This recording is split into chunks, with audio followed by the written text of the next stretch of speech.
Welcome to this recording of our most recent Education and Early Years Best Practice Network.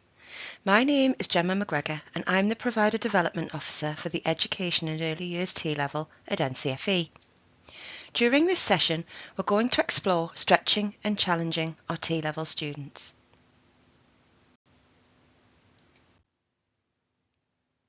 During the live session, we started by going over the objectives. We talked about different strategies for stretching and challenging students and how these can help them stay engaged and aim higher. Everyone shared their own experiences and their ideas, which made for some great collaboration.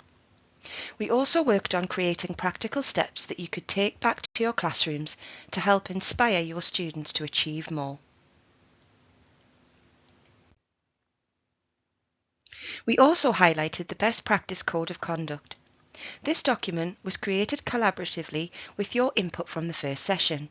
It outlines the values and expectations for maintaining a supportive and respectful environment within our network. For those watching this as a recording, the Code of Conduct is always accessible at the top of our Teams space. Please feel free to refer to it any time as a member of our community. If you're not yet a member, please do sign up for our next live event, which can be found on our events page.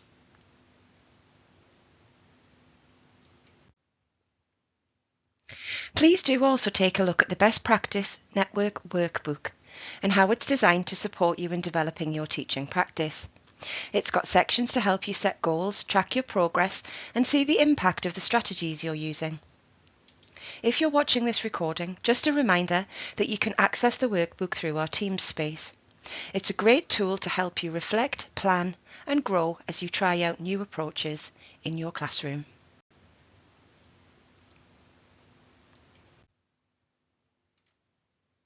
Why is stretching and challenging students so important?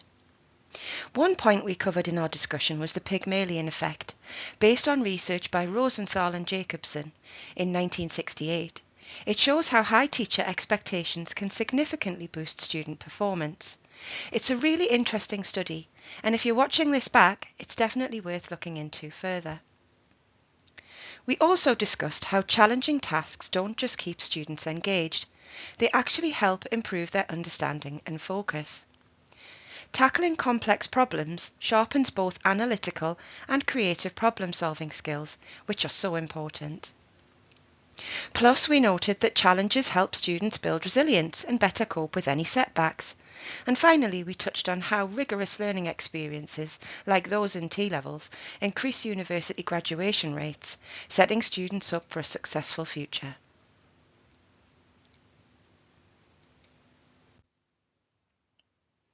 Next, we focused on why stretching and challenging students really matters, particularly in the context of T-levels. We talked about how these strategies prepare students for real-life responsibilities by building skills to support diverse learning needs in early years and primary education settings. It's about equipping students with the tools they'll need to thrive in their professional roles. We also discussed the importance of encouraging deeper understanding. This includes reflecting on key areas like safeguarding, supporting special educational needs learners, and managing classroom behaviour, topics that are all critical for educators. Lastly, we emphasised the value of developing problem-solving skills. By building adaptability and critical thinking, we're not just preparing students for assessments, but also for success in their future professional roles. These skills are essential for navigating the challenges they'll face in the workplace and beyond.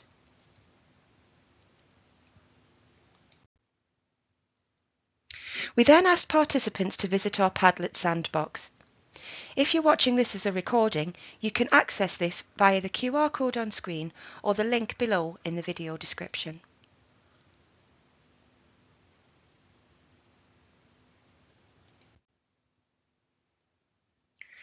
Once using Padlet, we asked participants, what does stretch and challenge mean to you? The responses were incredibly thoughtful and diverse, and I'd like to share some of them with you now. Many participants talked about pushing students to think and encouraging them to step out of their comfort zones. One person highlighted the importance of challenging everyone to do their best, while another emphasised stretching students to the limit of their current knowledge and beyond.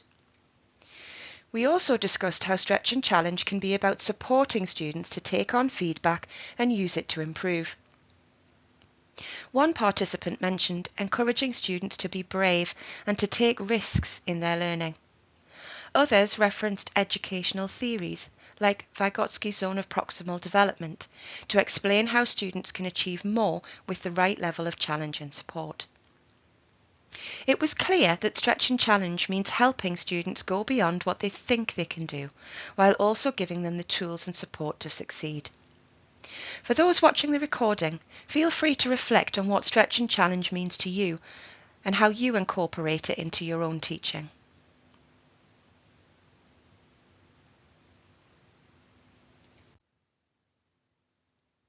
Next, we explored the challenges you face in pushing your students beyond their comfort zones, specifically within T-levels.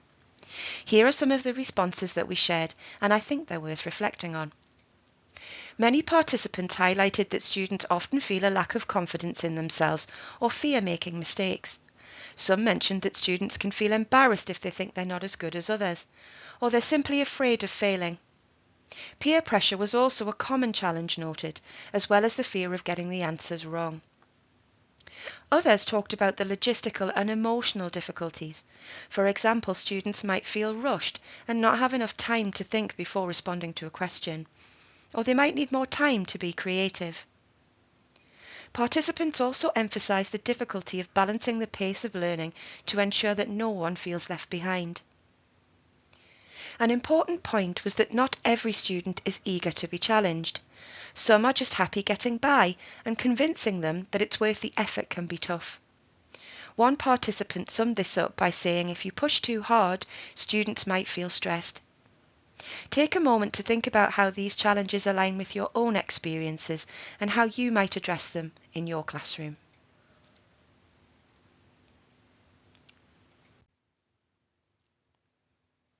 Now let's look at some theory associated with Stretch and Challenge.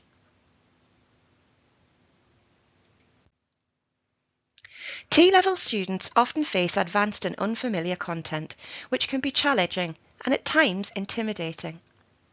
Growth mindset theory encourages students to see these challenges as opportunities to grow rather than as barriers to their success. According to Carol Dweck's research, students with a growth mindset, those who believe that abilities can develop through dedication and hard work, demonstrate greater resilience. This resilience is crucial in handling complex subjects and is especially important in high-stakes assessments, like the core exams and employer-set project, for example. Incorporating growth mindset principles into our T-level teaching can help students view difficult tasks as achievable with the right effort and the right strategies and support. For example, when students approach technical subjects, we can encourage them to brace mistakes as part of the learning process. This approach can foster persistence and engagement, helping keep them moving forward even when the content feels a little challenging. Encouraging this mindset doesn't just build resilience, it also prepares students for the demands of their future careers, where they'll need to continually adapt and grow.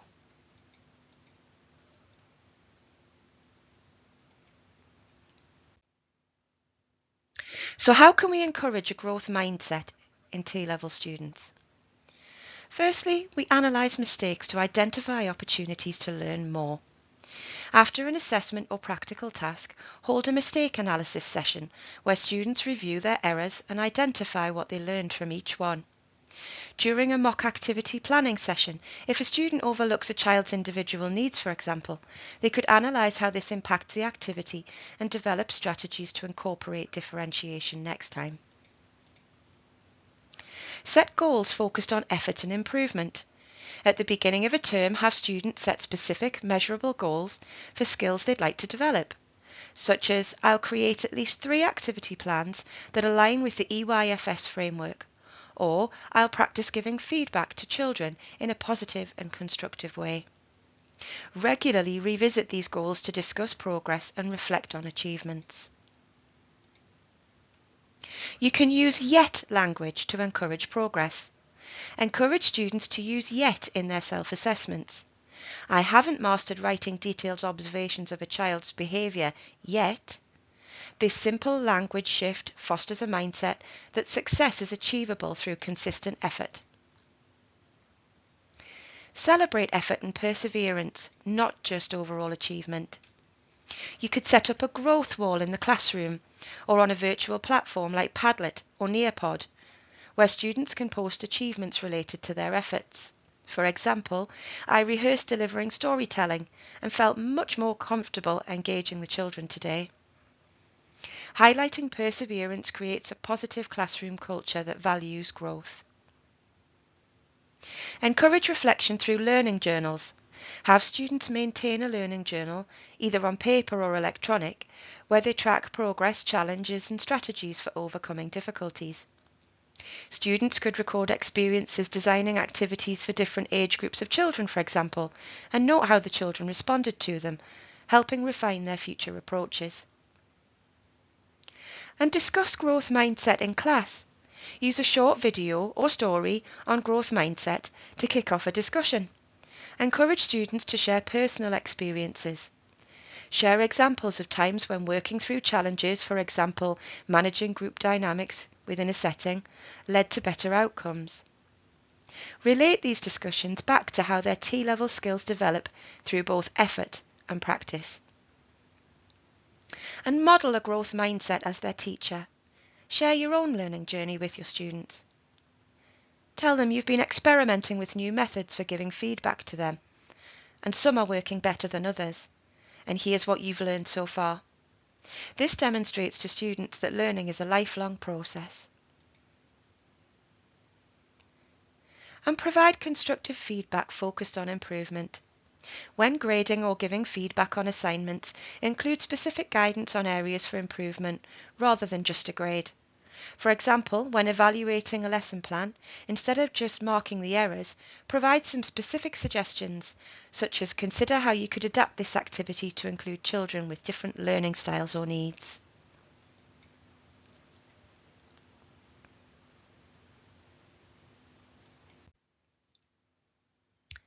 Now let's look at constructivist theory. It's championed by educators like Piaget and Dewey, and I'm sure you've all heard of it all before. It highlights that learning is an active process where students construct their understanding. Instead of passively absorbing information, students actively engage with content, building knowledge through experience and interaction. In education in early years, this approach is especially relevant. By embedding real-world context such as designing play-based learning interventions or participating in their practical placements, students have the chance to apply their knowledge in meaningful hands-on settings. For instance, during placements, students may encounter scenarios like planning activities for children with special educational needs, or managing challenging behaviour in a classroom. These tasks require critical thinking, problem solving and decision making, allowing students to construct a deeper understanding of their professional roles. This method aligns perfectly with the goals of T-levels, where learning is not only theoretical but also needs to be applied. Through these practical experiences, students develop the skills and confidence essential for their future careers in education and early years settings.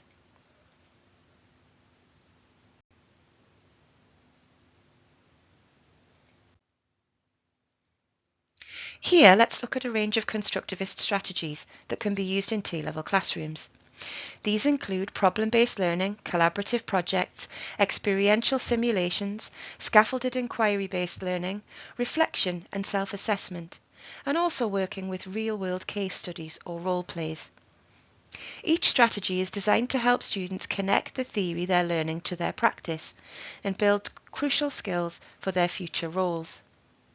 I'd like to encourage you to spend a moment reviewing these strategies.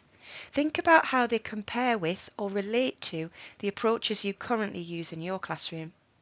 Are these strategies here that align with your teaching methods? Are there others you might want to try out to enhance your students' learning experiences?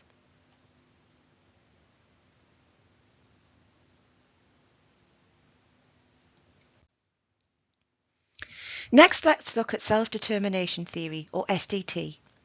Developed by psychologists Edward Deci and Richard Ryan, it's a framework for understanding motivation. It emphasises that intrinsic motivation, driven by personal satisfaction and interest, is key to optimal learning and performance. SDT identifies 3 basic psychological needs essential for intrinsic motivation. The first is autonomy and feeling in control of your learning and decisions. The second is competence, experiencing success and building skills. And then relatedness, feeling connected to and supported by others. When these needs are met, individuals are more likely to be engaged, persistent, and motivated to take on challenges. SDT is widely applied in education to create supportive environments that empower students to thrive.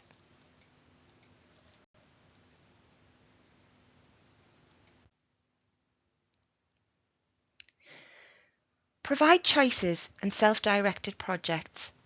Offer students options in assignments or projects, enabling them to select topics, approaches, or materials that spark their interest. Let students choose a specific area of childhood development, such as language acquisition or emotional regulation, to research and present. This approach encourages ownership and personal engagement with the learning process. Scaffold tasks with clear skill progressions. Break down complex tasks into manageable steps with clear expectations, building confidence as students progress.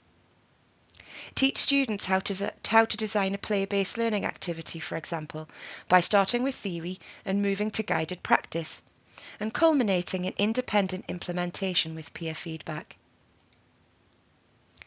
Offer constructive, targeted feedback.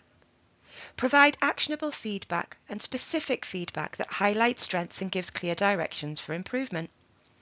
Acknowledge growth to build confidence.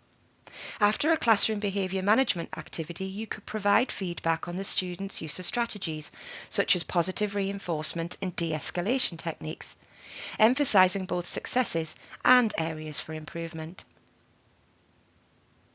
Create group learning opportunities. Collaborative tasks encourage connection and shared purpose among students. You could organise group activities where students develop a transition plan for children moving from nursery to primary school as an example, encouraging teamwork and shared insights. Then encourage reflective practice and self-assessment. Help students reflect on their experiences, set goals, and evaluate their progress to take ownership of their learning journey.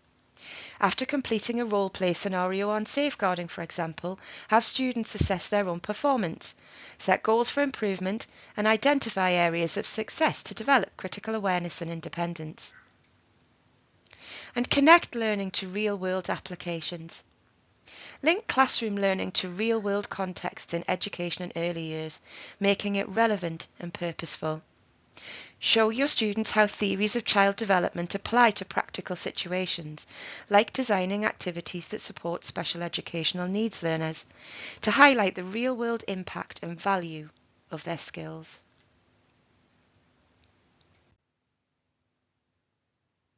Let's move on to explore more about how we can apply the theory.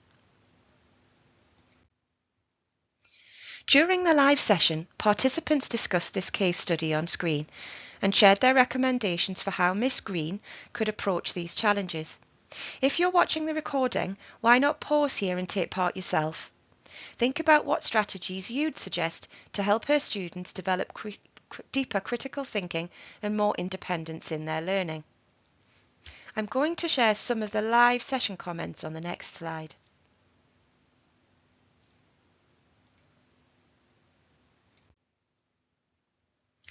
Together, we explored Miss Green's case study and shared some fantastic recommendations for addressing the challenges she faces. I'd like to share the responses with you now. One suggestion was to put passive students together and give them roles or jobs within group activities to encourage them to participate more actively. Others recommended using visual prompts on the walls to support all learners and ensure they feel confident to engage in a safe space. Participants also emphasised having high expectations of all of the students and using strategies like flipped learning to deepen their understanding. Some suggested bringing in real-life context to extend students' knowledge and help them apply it more meaningfully. For example, they mentioned using scenarios and questions or encouraging students to think about special educational needs alternatives when completing their planning. Other creative ideas included watching classroom videos together and doing pretend observations or mock observations, mixing up groups to make sure everyone gets a chance to speak, and using reflective journals for students to process their learning. Participants also talked about unpicking individual learning styles to better understand students' needs. And lastly, participants highlighted the importance of demonstrating theory and practice, using tools like YouTube resources, and setting high expectations by sharing examples of past students' work. These approaches were seen as ways to inspire and motivate learners whilst building their confidence at the same time. If you're watching the recording, take a moment to reflect on these ideas and think about which strategies you might try in your own classroom to address similar challenges.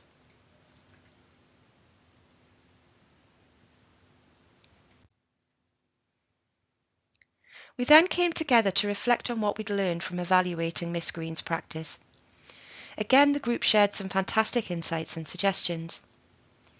They emphasised the importance of recognising students' successes and using that as a foundation to steer them towards improvement. Many pointed out how relevant praise and celebrating a job well done can really motivate students and build their confidence. Creating a safe space to make mistakes was another key theme. Participants noted how important it is to encourage curiosity and provide opportunities for students to explore and grow without the fear of failure. Feedback also came up repeatedly. Both individual and group feedback was seen as critical, with an emphasis on ensuring it's accurate, constructive, and expansive. Other recommendations included making students feel a sense of belonging and value, sharing successes with the group, and offering clear guidance to the whole group to keep everyone on the same page. Participants also highlighted the need for encouragement and creating connections between theory and practice to help students see the relevance of their own learning.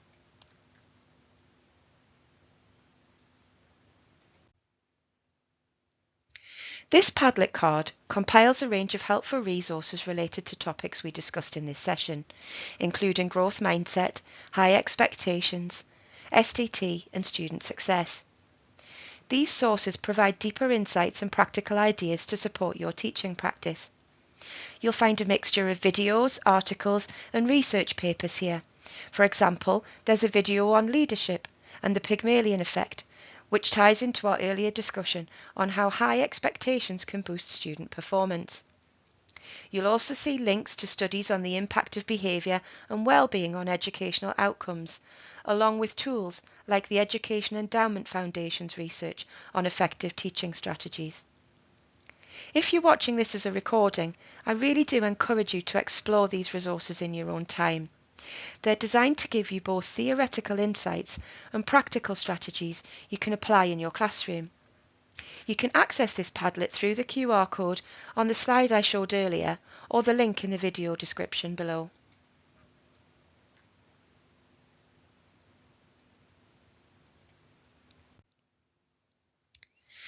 Now that you've finished watching the recording, I encourage you to spend some time reflecting on the strategies and theories we've discussed. Think about how these ideas align with your current teaching practice and any strategies that could have the most impact in your T-level classroom. Consider how you might implement new approaches to better engage your student and support their higher order thinking skills. Reflect on specific actions you can take to adapt these strategies to your classroom and how they might fit into your overall planning. Take a few moments to think critically about how these ideas can help you turn what you've learned into a meaningful practical improvement in your teaching. Please take a few moments to complete the feedback form. You can scan the QR code on screen now. Your input is invaluable in helping us refine and enhance our professional development sessions. Thank you for joining me today, and I hope to see you at sessions in the future.